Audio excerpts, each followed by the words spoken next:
Good day. Welcome to our business plan development session.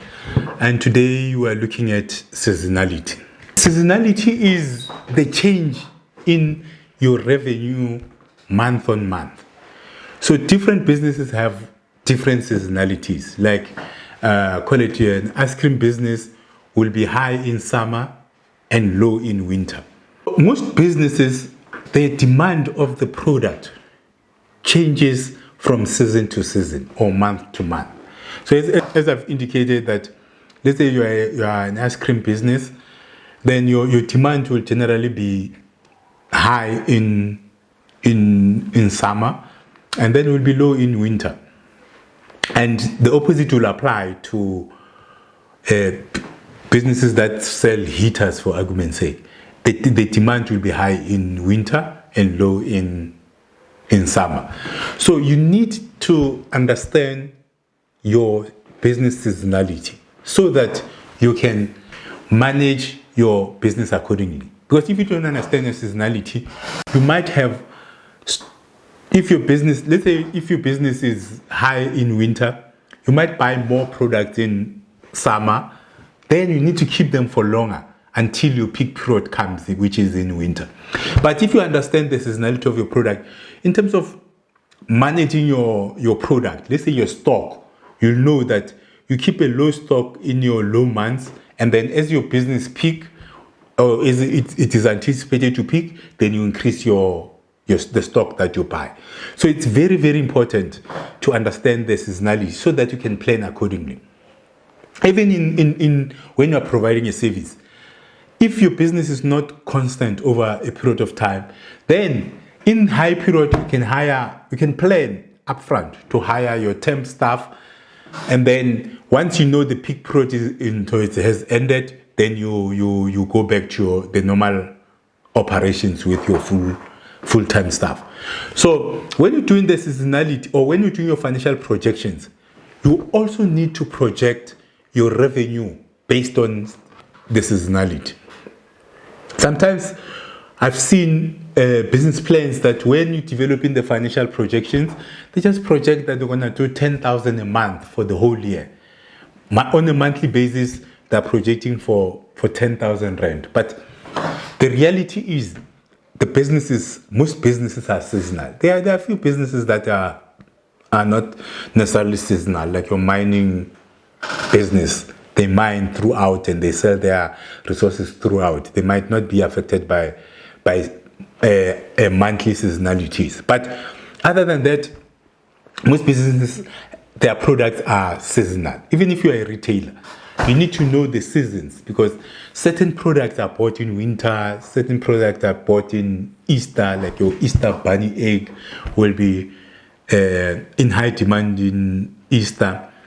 And if you order them in June, you might have stock that is redundant or obsolete by the time that the demand peaks in April.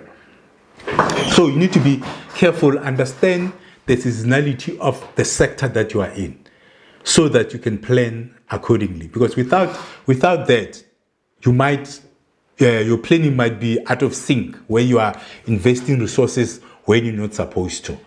You need to know the factors that you need to take into account when you're doing your financial projections.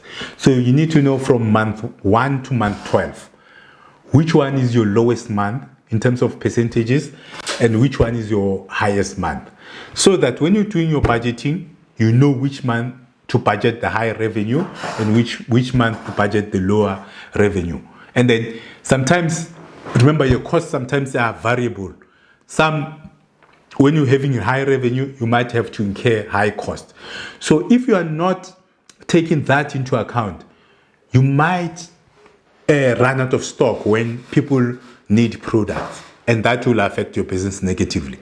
Or as I said earlier, you might have outdated stock by the time the demand comes. So you need to understand your seasonality of your sector and look at the factors that affect your seasonality so that you can plan your revenue according to the season, based on the seasons that are applicable in your sector or industry. Here's our three movie case studies on seasonality. Enjoy it. Seasonality. There are a few sectors that achieve the same revenue every month for the whole year. Revenue fluctuates based on the season. Your revenue can fluctuate yearly, monthly, or even based on the time of day. These fluctuations are called seasonality. For example, ice cream sells in summer and breakfast meals sell well in the morning. Organizations should know the seasonality of their sector so that they can plan and allocate resources appropriately. McDonald's breakfast menu is popular in the morning. Fast food restaurants are generally highly business month end and holiday season. For example, the stores next to the stadium will be highly busy during the game and over the sports season. McDonald's sells more ice cream in summer. AUI seasonality is mainly influenced by war seasons. It is reliant on war. When there is war, its business booms. War season could last months or even years. This period will be a high season for AUI. AUI makes sure that they will make money while the sun shines during the war. They will not know when the next war is coming. The Oakland A's seasonality is affected by the following. Baseball season is between certain months. Players peak at certain times during the season. Towards the end of the season, all the players will be exhausted. There are different causes of seasonality. Know your sector and seasonality. Complete the assignment. Compare how the topic is addressed in the three movies and rank them according to your preference on how the characters and the organizations dealt with the topic and motivate your ranking, 1 being the best and 3 the worst. Analyze this topic and its applicability to your situation and industry. Write up your analysis to meet the requirement of the industry you're operating in. Update the relevant section in your business plan.